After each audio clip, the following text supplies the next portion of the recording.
will stop talking so much about, the first black driver to do this or the next black driver, whatever the case is that the media loves to harp on. As I see with this country, the greater division of wealth, the separation of classes, that is what's going on in motorsports. They would come up and say, you don't know what your story has done to me. It's just giving me inspiration. It's giving me excitement. It's giving me, the vigor to go out there and live my dream, to go out there and take that chance, to go out there and, not live a life of coulda, woulda, shoulda. I'm going to go and do this. Welcome back to the Pit Crew podcast for episode number 5. Today, we got a real special guest for you guys. It's going to be NASCAR driver Bill Lester, book writer of Winning in Reverse, Defining the Odds and Achieving Dreams. I'm going to be joined by Chris from Drive Smart and Robert Hill. I guess, DLB, without further ado, we should probably bring in our special guest, yeah? Bill, thank you so much for being here. Appreciate you for carving out some time in your schedule. And welcome to Pit Crew Podcast, Bill. Thank you so much for being here. Hey, it's my pleasure, guys. Sorry about the little drama in terms of getting this whole Discord thing going, but hopefully I didn't throw too many wrenches into the equation. No, we got to figure it out pretty quick. Honestly, we're all here. It's a great night to be alive. Thirsty Thursday. We're really enjoying it. So I got my partner here, DLB. I got my partner here, Robert, and we got you here. So, Bill, without further ado, I know you got the book, right? Which we're going to go into a little bit later, which is Winning in Reverse, right? But I would like you, if you don't mind, to start from early childhood. Tell us where you're from. What was like growing up. Give us a little bit of your background first. Okay, sure. Well, I was born in Washington, D.C., but I really don't claim D.C. as where I'm from. I was born there, but I moved away. My parents moved my sister and myself away from there really quick. I was only maybe just shy of 3 years old before going to Wisconsin, but then really growing up in Northern California in the Bay Area. My father took a job with IBM back then, and we lived in San Jose, California. And then we moved to Oakland when he wound up becoming a professor of theoretical chemistry and did research at Cal Berkeley. So that's kind of where I wound up really growing up from and, getting my first exposure to cars. It was the muscle car era. It was the late 60s. So, all the guys were running around. All the older guys, I should say. I was not of age to drive then, but the older guys were running around with big block muscle cars and stuff. And that's kind of really where my first introduction and exposure to, high speed and high performance cars came from. So is that what got you into racing initially, or what really gave you the passion to be a race car driver? Yeah, my parents told me I didn't go anywhere without a Matchbox or a Hot Wheels in my hand. I remember when I was really young, I just had an infatuation with cars, and I also had a love of speed. I loved watching anything that was fast. I loved doing anything that was fast. Back then, guys and girls would run around on their Stingray bikes and stuff, and we used to race them around the neighborhood. So, I really took a lot of pride in beating most of the folks that were, on my block and surrounding blocks. We would set up a little racetrack, in the street for the most part. And so, I hated to lose. I just loved going fast. And, anything that had to do with speed, whether it was roller coasters at the amusement park, whether it was like, since I told you I lived in Northern California, Lake Tahoe wasn't too far away. I was into downhill skiing and that sort of thing. My form sucked, but I was fast, and that's what I love to do. And, running as far as like track, I did that as well. So, it was just a love of speed. And, I had infatuation with cars. And what is the perfect marriage of that? Becoming a race car driver. Sounds like you would be willing to race raindrops down a window if you had to. You're just into it, right? Yeah. Pretty much anything. Yeah, that's awesome. So at what age did you start driving? Legally at 16, but I couldn't wait to get my permit. That takes place at 15. But I remember when I would visit my grandparents in South Side of Chicago, they had alleys. Well, they have alleys in the South Side of Chicago. And, my grandfather would let me go and drive the Oldsmobile up and down the alley.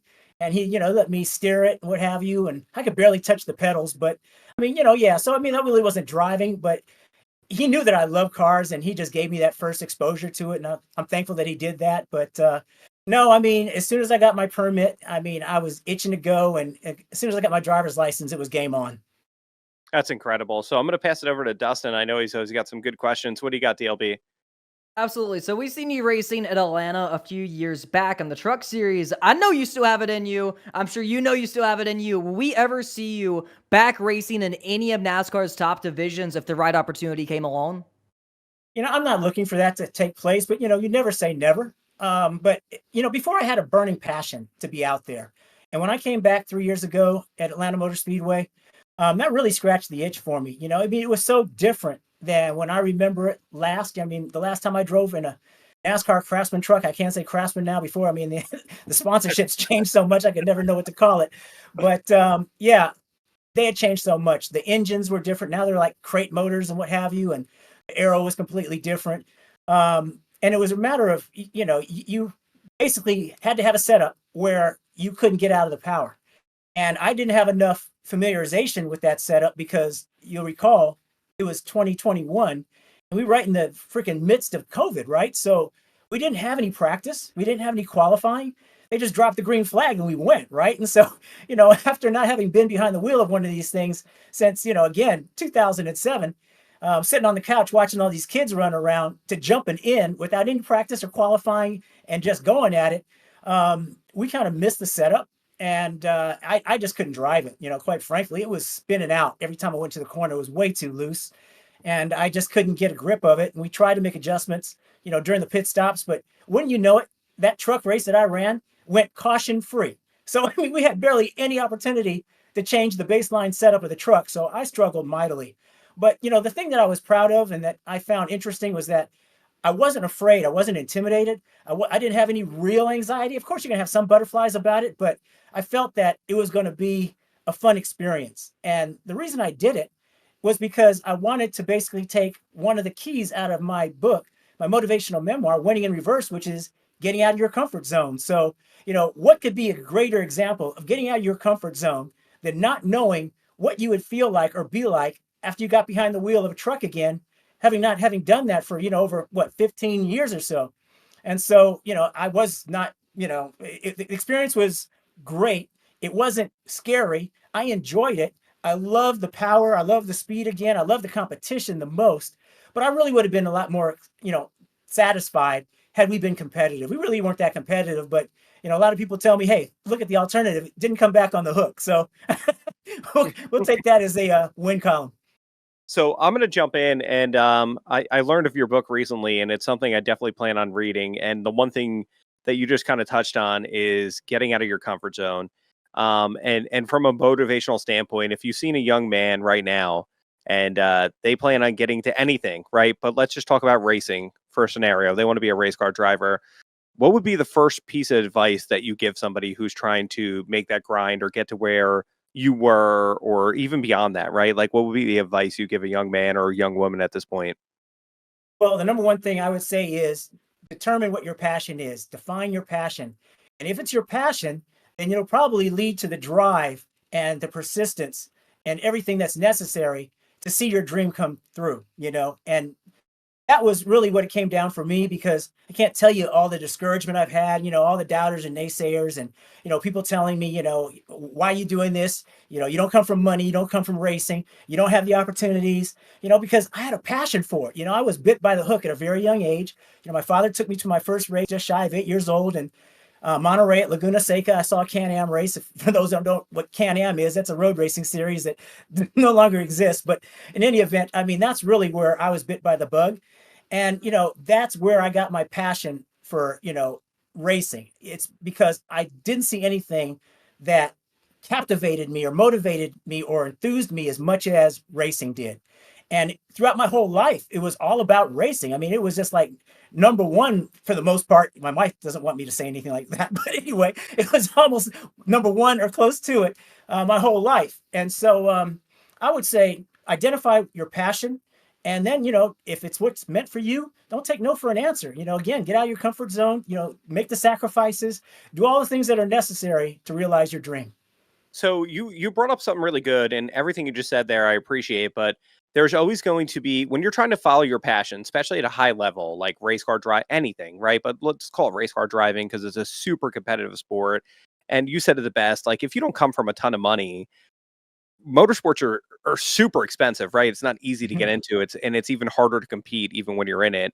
So in the long run, in almost any industry, whether you want to be a race car driver, a doctor, a business owner, like an entrepreneur, there's going to be a lot of doubters. There's going to be a lot of people that say you can't do it.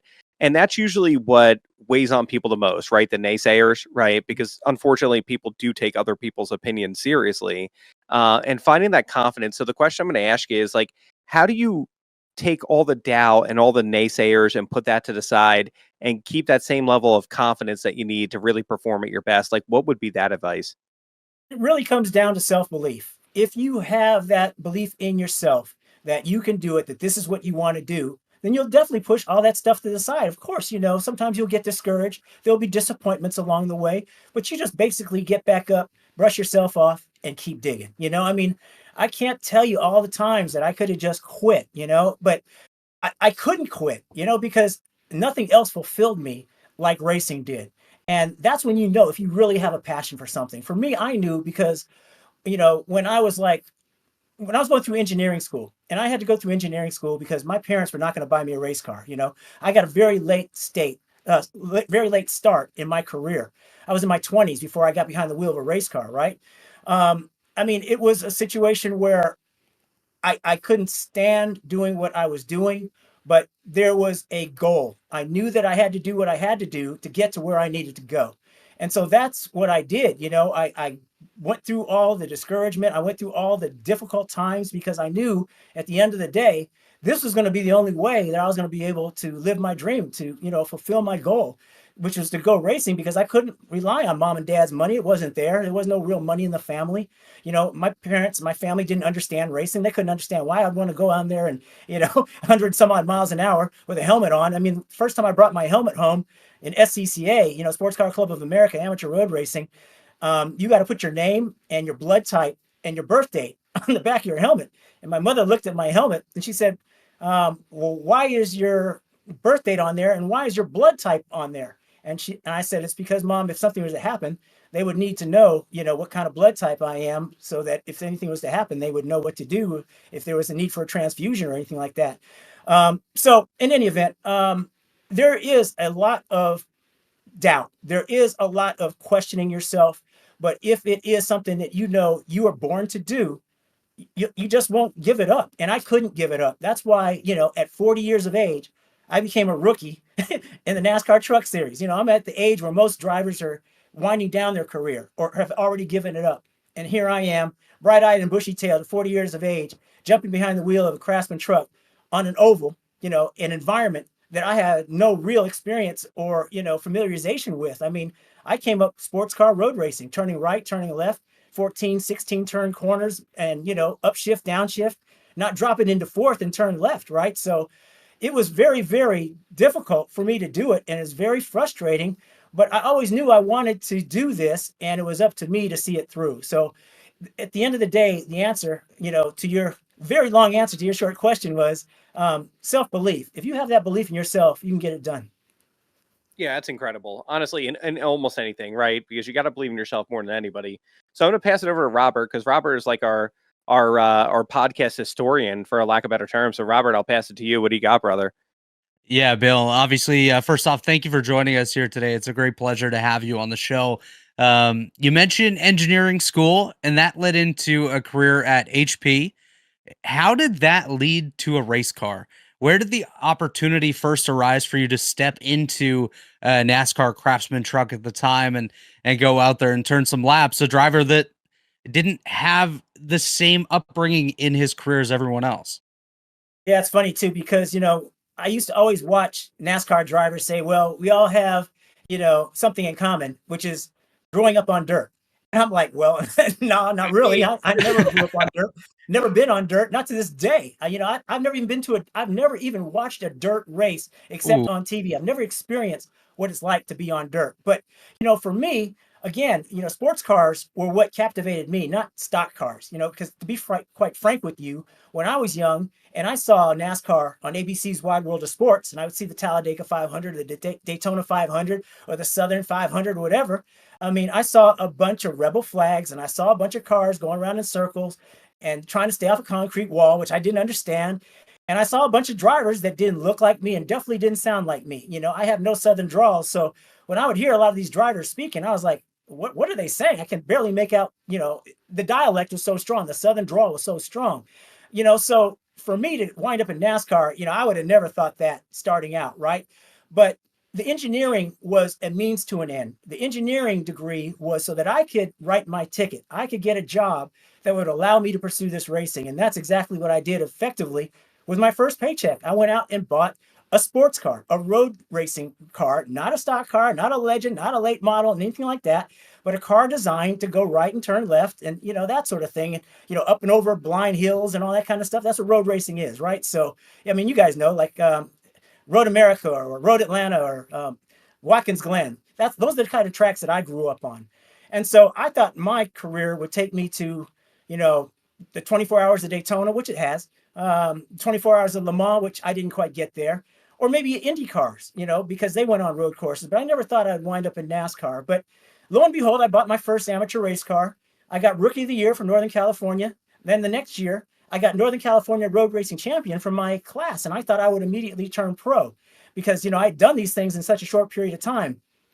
Well, that's when I found out that racing is, more than just what you know, but who you know, right? You got to have the relationships, the networking. That's another thing that I bring out in my motivational memoir. I identify 8 keys. And one of the most important ones as well is networking, the power of networking, and realizing that, if you're not born with a silver spoon in your mouth, you're going to have to reach out and network with other people that can hopefully help you along. And who knows, maybe you can help them along. You never know what the power of networking is going to bring to you. But anyway, I started out road racing sports cars. I did extremely well, thought I would turn pro. And the harsh reality was that didn't happen. And I spent 15 years in the high tech sector, right? At HP, like you mentioned. And in the interim, I got married and my wife said, listen, hon, you're not getting any younger or any easier to live with because you're miserable. Devote all your time and attention to making your dream come true, or say that you tried, you gave it your best and it wasn't meant to be. So we took out a 3-year basic window by which I had to make it happen, or I had to come back to the harsh reality that I was going to be going back to an 8 to 5, right? And in that time, through the power of networking again, I met a guy by the name of Ed Renzi. And he had Team Renzi Motorsports, and you might remember as an historian that he had a Busch car with the Marines in there, and Bobby Hamilton Jr. drove for him, and other drivers drove for him. But he gave me my first opportunity to try to drive what he characterized was a heavy car. He said to me one day, he said, hey, Bill, I understand you're a race car driver. And I said, well, yeah, I'm trying to be one. He said, well, have you ever driven a heavy car? I'm saying, what's a heavy car? He said, a stock car. I said, no, I've never driven one. He said, well, let me see if I can make something happen. And so shortly thereafter, he calls me up and he goes, I want to test you in a stock car. And I'm like, okay, cool. So my naive thinking is that I'm going to have like a private test day, right? Where he's going to bring out a backup car or bring out a test car. And, I'm going to be able to have all the time in the world to try to figure it out. Well, guess what he did? He brings me to an ARCA race weekend in Anderson, Indiana, a 1/4-mile high bank short track with a figure-8 infield. When I saw this place, my eyes were as big as saucers because I never knew anything could even race in such a small domain, right? Like I said, I'm used to 3.5, 4-mile road courses, not a 1/4-mile high banked oval, right? So I'm freaking out at this point for the most part. I'm like, how can you fit more than 5 cars on this track, right? Because, in sports cars, we're not going, hammer and tong, banging fenders and stuff like that. We don't do that in sports cars and road racing, right? We're a little bit more wine and cheese as opposed to beer and pretzels, if you want to call it that. Exactly, yeah. Yeah. So, we don't have backups, right? What you brought is the thing that you're going to have to get you through the weekend. You don't have a backup. So in any event, it's a full-on ARCA race weekend. I mean, the heavy hitters were there that weekend. Frank Kimmel was there. Who else? Ken Schrader was there. And these were the gods back then. These are the guys who were leading the points and winning the championships. Well, so during one of the practice sessions, Ed tells the crew, okay, bring out the backup car. And it's a, primer gray backup ARCA car. And he goes, okay, Bill, there's your car. Go drive it. And I'm like, what do you mean go drive it? He said, well, you said you're a driver, right? And I said, yeah. He said, and I said, this is like a race weekend. And he said, yeah. He threw me in the straight up deep end, right? He put me in this car. I'm getting all adjusted to it and everything. I'm trying to figure out which way is up, because for me, a stock car is very archaic. It's very dated as far as technology is concerned. I'm used to, sexy high tech sports cars. So he brings out this stock car. I go out there and, I got my feet wet real fast because lo and behold, had the time that I ran in practice and during qualifying, I would have qualified in the top 10. And so Ed was astounded because he said, listen, I don't know if I can promise you anything beyond this, but just again, let's, stay by the phone. Let's see what happens. And so I got my first opportunity because he was able to convince Bobby Hillen to surrender his clean shower Busch Grand National car so I can make my debut at Watkins Glen in 1999. So that's how it started. And did you find it easier to adjust to those cars being on a road course, something that you knew from your past experiences racing? Obviously, completely different in a stock car, but still the lefts and rights are kind of home to you. Absolutely. Ed didn't throw me in the complete deep end because he didn't start me on an oval. He started me on Yeah. a road course.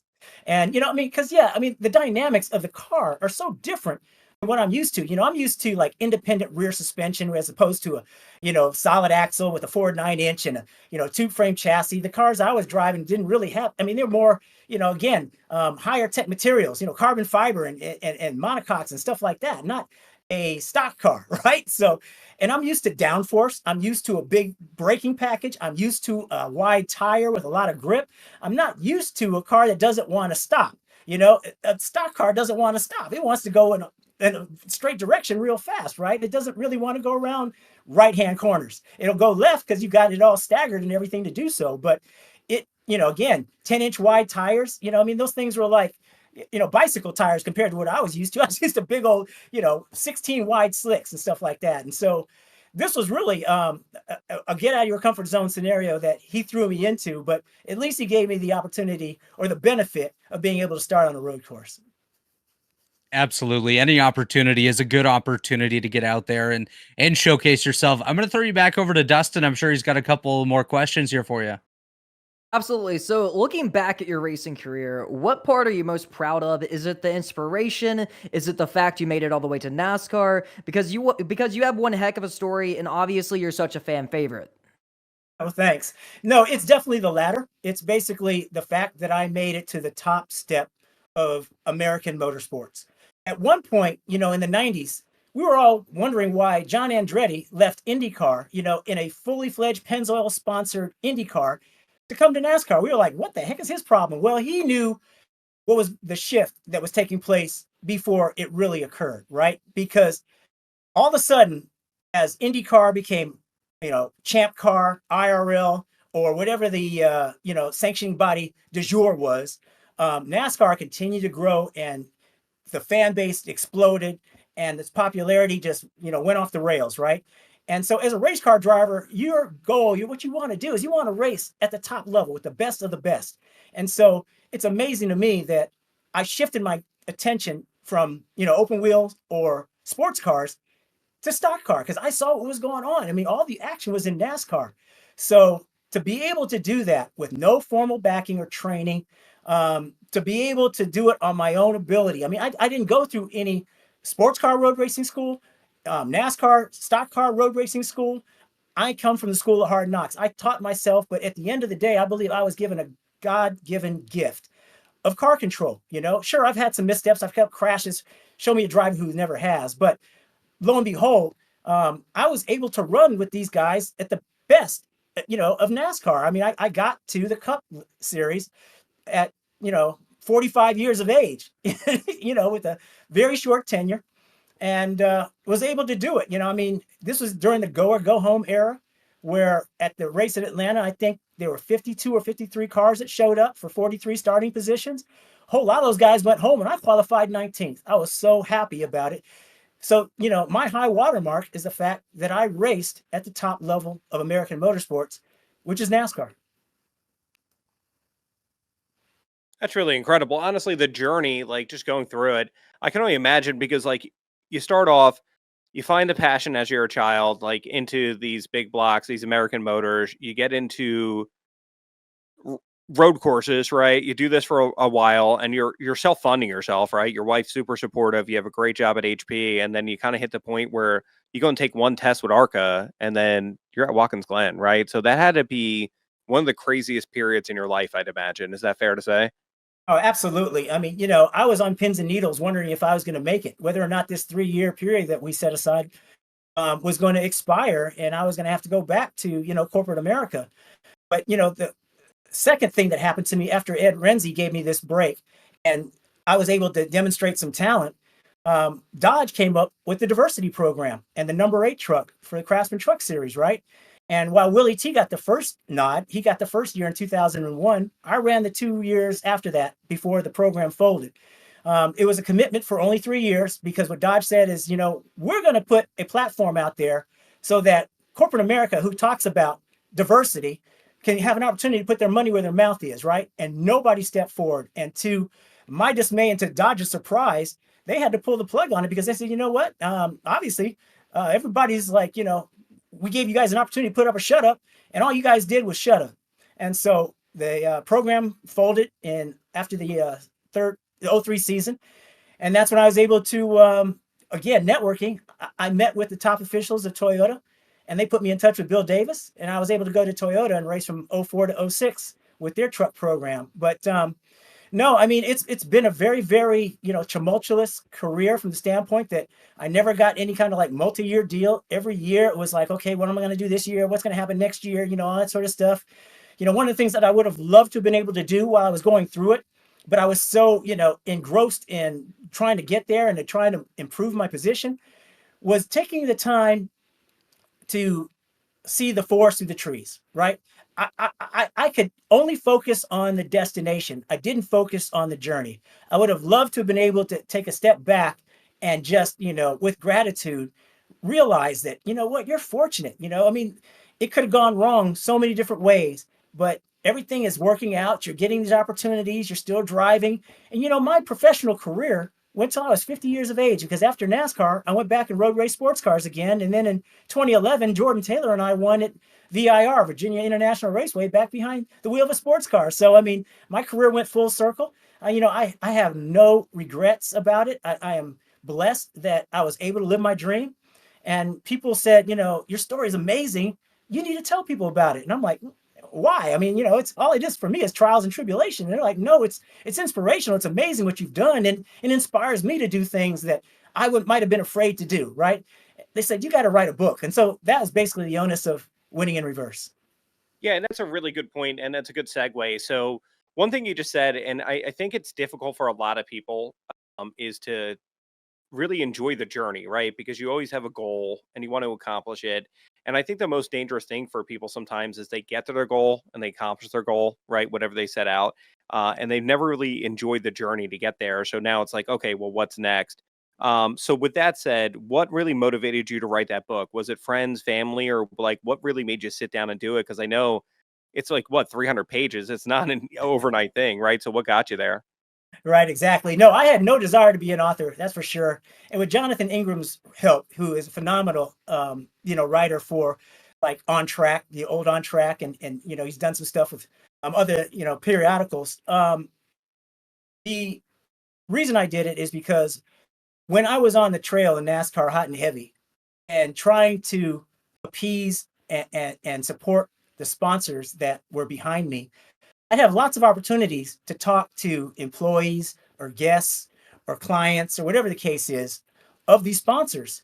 And they would say, hey, Bill, after I tell them a little bit about myself or what it's like to be behind the wheel at 190 miles an hour, whatever the case is, what's the draft like? What's the last thing you do before you get behind the wheel? It's, you go to the bathroom so you don't pee on yourself, whatever.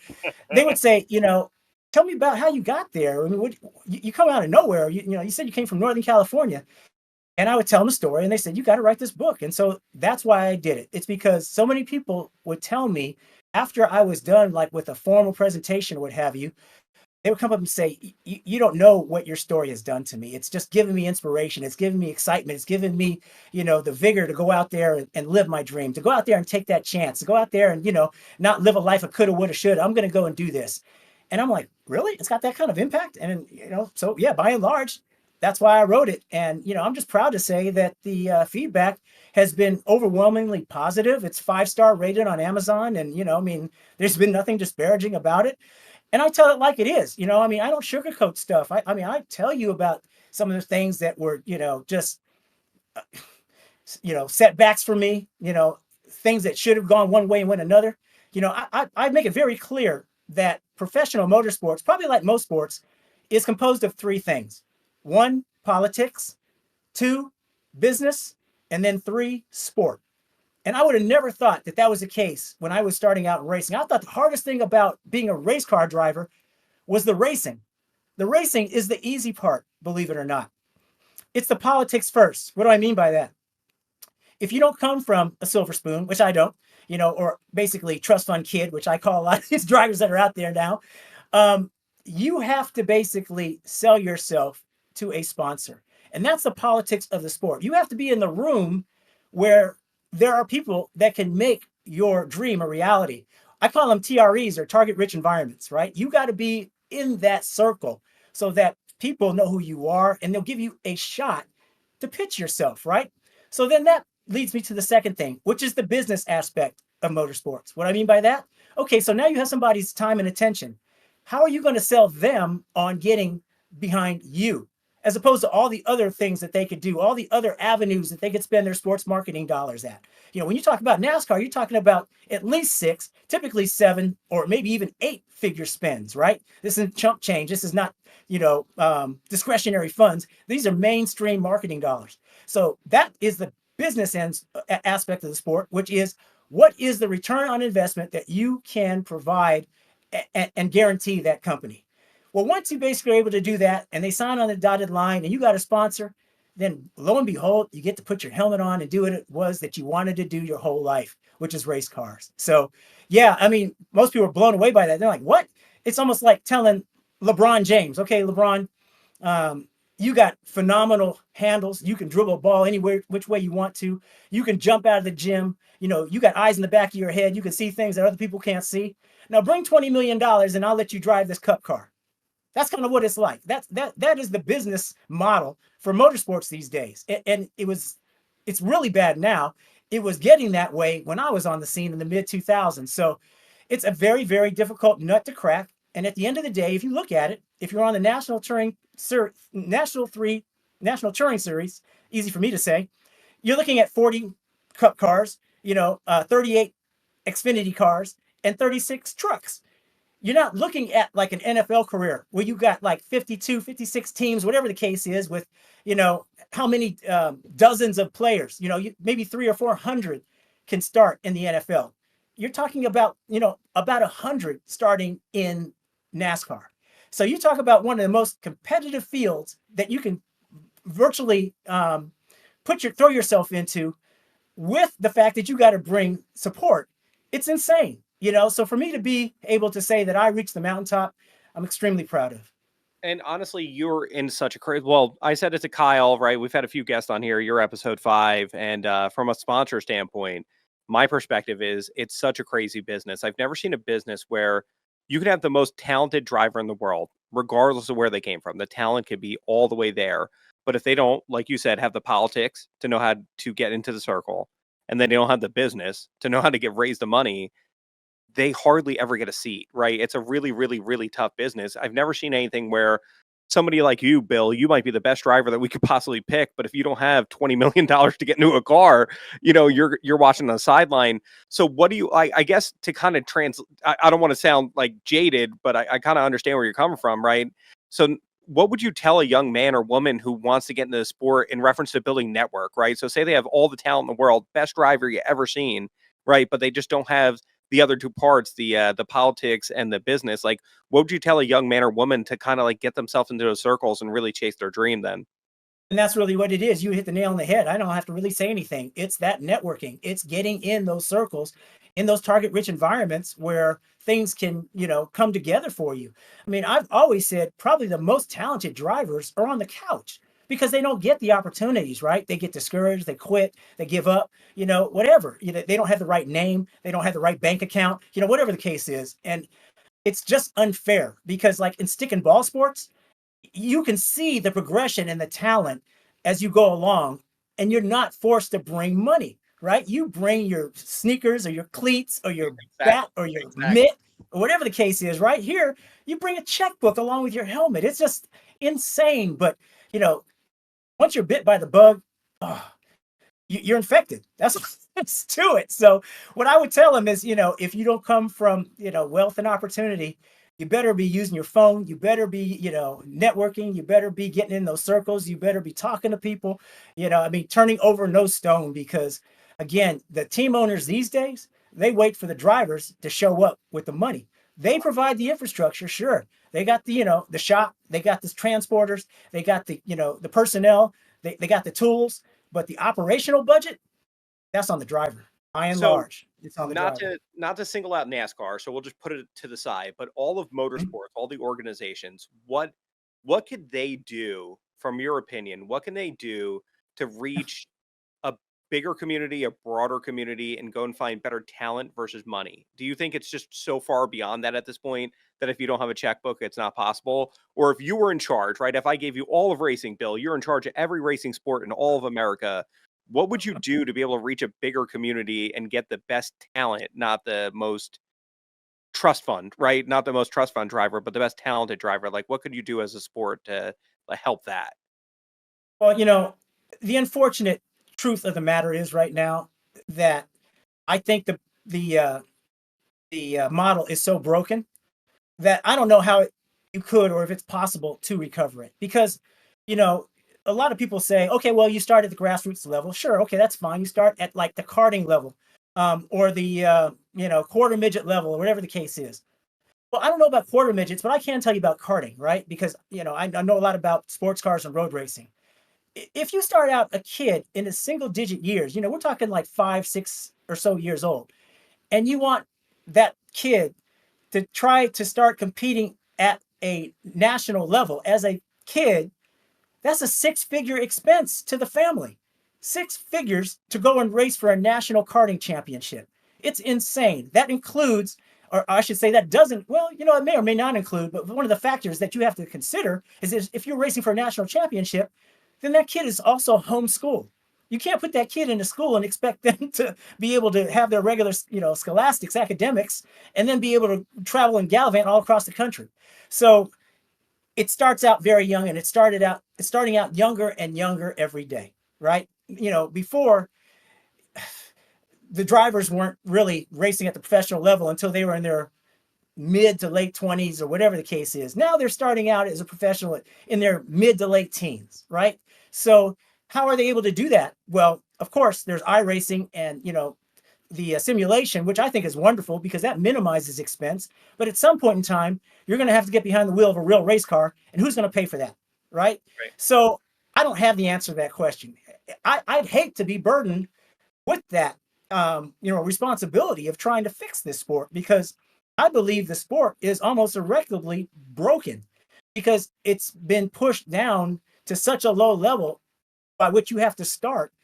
I don't think there's any point of turning back. We're at the point of no return. You see like these NASCAR kids that are out there in these little itty bitty carts, right? They're 3, 4, 5 years old. I mean, they come from that privilege of that opportunity and all that kind of stuff. And, even in road racing, it's the same thing. And, I'm sure in Indy cars, it's probably the same thing with their kids karting and stuff. I mean, you see these kids on these national karting tours and circuits. And I mean, they're on their smartphone when they're not behind the wheel because that's the only thing they know how to do. I mean, it's insane. I think the mold has been broken and that there's no turning back.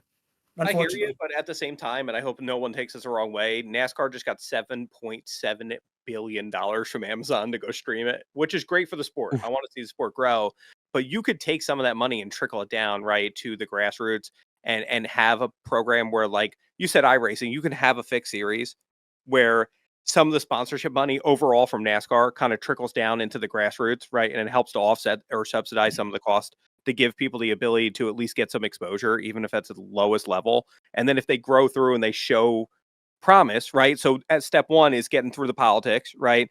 Step 2 is the business, right? If you are able to subsidize some of that money and trickle some of that money down into the grassroots, and these young men and women are performing, then it's going to get them into the circle to be able to do the politics, and into the circle to be able to do the business and build that network. I feel like it is such a, and you said it's so good. It's like, if we want to go play basketball after this podcast, all we have to do is get a pair of sneakers and a basketball. We can even get an egg carton to shoot it in. And what does it cost us between the three of us? If we go to Walmart, maybe $100 at most. But if we wanted to go race a car after this, we have to put up what $15,000-$20,000 at a minimum. The barrier entry is so bad and so tough for kids to get into. And I feel like that's one thing, not just NASCAR, but motorsports can do a better job at, is giving more of an opportunity for young men and women to get into the sport and giving a better way to get a pathway to getting into the sport, because it can't just be trust fund money, because ultimately, eventually it dries up, right? Like, these guys are running around. Like, you can't expect every racing family to go have another 4 kids that are going to race cars forever. It just doesn't go that way. So with $7.7 billion coming into the sport, like, isn't there something they can do to trickle some of that money down to make a fixed series and help young men and women be able to at least get some exposure into the sport? Well, I mean, let's put it like this. I'm not sure NASCAR is going to do that. They're very good. And I've always said that at spending other people's money, not their own. And so I'm not convinced. I like your, glass half full perspective on things. Yeah. I love it. I mean, I wish that would come true tomorrow. But no, I mean, NASCAR has been bleeding, as quiet as it's kept for quite a while now. They have been in dire straits, and so I think that they are going to, kind of continue to try to pad things or backfill or whatever you want to call it. And, some of these other sanctioning bodies, I mean, it's very, very difficult for, I think, the situation to change. It's possible, and I would love to be proven wrong. I mean, I really would, because I find I find myself shaking my head all the time, because as I see with this country, the greater division of wealth, the separation of classes, that is what's going on in motorsports in a microcosm. That's really what's happening. I mean, the rich are getting more rich, the poor are getting more poor, the middle class is going away. And I don't really see that changing anytime soon. And I think basically, again, motorsports is just symptomatic of that situation. And I'm not convinced that these sanctioning bodies have an edict to make anything different. So, I would be pleasantly surprised if something like that were to happen. I mean, I love your optimism on it. So more power to you. Yeah, you gotta be optimistic, but I understand exactly where you're coming from, and everything you said is super deep. And since I represent the brand, I can't go into my opinion right now of what everything you said, but I'd love to hang out with you after this and have a conversation. So before I get myself in trouble, I'm gonna go ahead and pass it to Dustin one more time. So you did it all, achieving your dreams, being a race car driver, motivational speaker, a book writer. But for the classic NASCAR fans, what can we find Bill Lester doing today after this amazing career? You know what my favorite pastime is now? Golf. I love golfing. It's not my passion, but I love to do it. And so whenever I have free time, that's what I'm doing. I love the outdoors. I love being the first one out there when, the dew is still on the grass, on the ground. You don't see anybody else's, footsteps.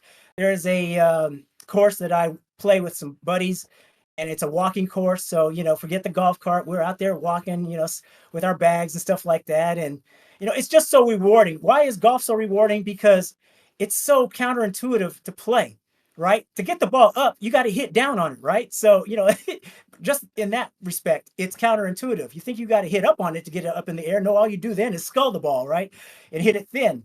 But I really enjoy doing that. It's a mental challenge. And that's one of the things that, after having gotten away from my professional racing career, where everything was about challenge and pushing myself and challenging myself, golf is something where, you're not playing against your buddies, you're playing against the course. You know what par is, you know what birdie is, you know what a bogey is and all that stuff. And you're trying to just get better and better. And golf is something where you can never be the greatest, or, well,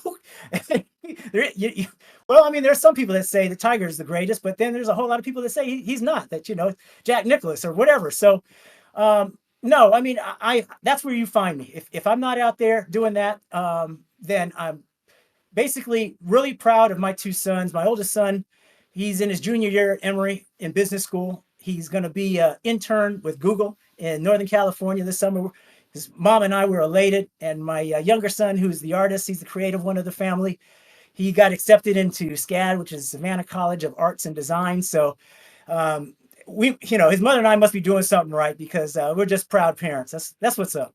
Absolutely. That's always great to hear. Always good to see a proud father. So I'm going to go ahead and pass it over to Robert Hill. I'm sure he has some good questions here for you. Yeah, Bill, obviously, you look back through the years of NASCAR, there's drivers such as Wendell Scott, yourself, Willie T. Ribbs. Now we have drivers such as Bubba Wallace and Raja Karuth, who just picked up the 10th victory by an African American driver just this past weekend. Have you had a chance to work with the drivers such as Bubba and Raja over their career, maybe giving them some sort of motivation and mentorship coming up as somebody that doesn't necessarily fit the quote unquote mold of your typical NASCAR driver? Yeah, Bubba and I are pretty close. We're pretty tight. He actually wrote a blurb, which is like a little introduction and credit for my book. And he and I are in very constant communication. We talk about a number of things. I encourage him as much as I can. Also, try to make sure that he doesn't get too down on himself because historically he suffered, I would say, from some mental illness issues, or mental health, I should say. And yeah, he's in a much better place now, and I'm very proud of him. I mean, I was watching Bubba when he was going by Daryl for the most part, and he Yeah. was hanging out with Blaney on skateboards and stuff like that. I mean, he was just a kid wet behind the ears and all that. And I looked at him, I'm going, look at this little kid, right? So, but no, I'm very proud of the man he has grown into. I think he's done a great job with the platform he's been given, and there's no question about the talent he has. So he's doing things, as far as I'm concerned, the right way and to the best of his ability. He's his own man, and there's nothing wrong with that. That's what I think, and I commend him for the most. He's his own man, right? Now, as far as Raja is concerned, I really don't know Raja very well. I met him for the first time last year at a what was it? Some kind of symposium or conference that was in Atlanta. And I am so proud of him for what he did, when he got that win, because he put it together. I told him when I met him, I took him aside and I said, stop pushing so hard. I said, just let it come. You're going to get there. Because I would see him do things to try to force the issue, right? I mean, he wanted it so bad. And I understand. We all as race car drivers want it bad. But you got to manage it. You got to not force a square peg into a round hole and all that kind of stuff. And that's what happened at Vegas. He basically knew he had a good vehicle. He managed the race and he got that win. And, I'm really elated for him. And, I mean, there's LeVar Scott in the pipeline and, various others. So, I hope that at some point we'll stop talking so much about, the first black driver to do this or the next black driver, whatever the case is that the media loves to harp on. And we'll just look at it as, male and female or just racers, period. Just Exactly. racers, not even the female aspect of it, which everybody, touts and stuff and wonders about Haley Deegan and, all the other women that are out there. But it's something that separates people. And I hate the fact that as a society, we always look at differences, between us, whether it's gender or skin color or ethnicity, whatever the case is. These are things that are divisive. And unfortunately, I see that it takes place at a very young age when kids are motivated and influenced by their parents. I saw it when my sons were in junior high. When they're in elementary school, all the kids were the same. They didn't see color. They didn't see differences. They just saw somebody they wanted to play with, right? Then my kids get to junior high and all of a sudden, oh, your hair's different than mine, or, your color's different than mine or whatever. And it's like, all of a sudden, that quote unquote racism starts to rear its head. And, I hope it to be the case that, people start treating each other as, Martin Luther King used to say, for the character of the content of their character, not the color of their skin, so, hey, will that happen in my lifetime? I don't know.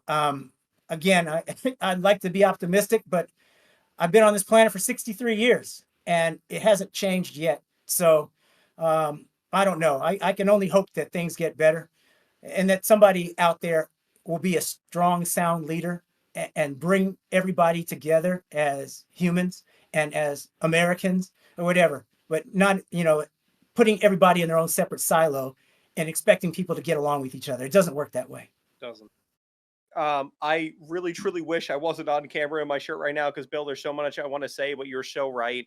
And the only races you should hate are the ones you don't win, right? Like ultimately, we're all people. We all breathe air. We all bleed blood. We all want the same things, right? We want to be able to sleep well at night, make sure our family is okay, take care of each other. And there's so many things you said that make so much sense. It's like when you're young, you know nothing, right? When you're in a diaper and you're walking around, you know nothing. And then somewhere throughout the programming and throughout the time, it's what starts to create that division. And hopefully in my lifetime, I know what you're saying. You have a few years on me, right? But in my lifetime, I just see everybody being appreciated for the man or the woman they are, and not for all the other prerequisites, right? It's like, okay, that's a great man without all the other like subtitles to it. And that's what I hope we really accomplish. And listen, I can't wait to read your book. I'm super excited about it. This interview has been beyond all of my expectations. I mean, this was not about, this started as racing, but it really ended up as people. And I appreciate that so much more. So Bill, we're going to wrap it up now. I don't want you to leave because I have some questions to ask you once we get off stream. But if you could tell everybody where they can find you on your socials and your book. I know you said Amazon earlier. Let us know where we can find you, Bill. Yeah. So Winning in Reverse is on Amazon, and you can find me at Bill_Lester on X. I want to say Twitter, X. And then, you can find me on Facebook as well. So, yeah, I'm not the most active on social media, but, I'm out there. But yeah, again, I think the book is powerful because it's not an autobiography. I want to make that very clear to your listeners, your subscribers, that it is a motivational memoir with a racing backdrop. It's really about how I was able to live my dream. And I think that the lessons learned and the keys that I give apply to anybody, no matter what your walk of life is. So I invite you to read it. Absolutely, Bill. We appreciate you so much. Hang tight in the channel. Don't leave yet. We're going to go ahead and wrap up the show. I got a question I want to ask you about maybe coming out here soon and giving us at the office a speech. I really appreciate that. So we'll talk about that soon. But we thank you so much for being on the show. Dustin, Robert, we'll go ahead and wrap this thing up.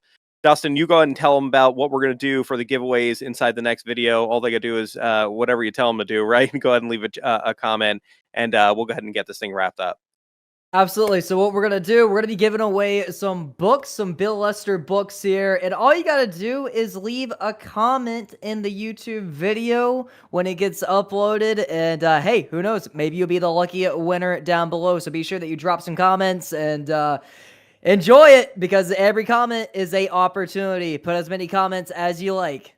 All right, guys, thank you so much for being here. We'll see you again next Thursday, 8 o'clock, and you guys enjoy, buckle up, drive smart, and we'll see you next week. Have a great night, everybody.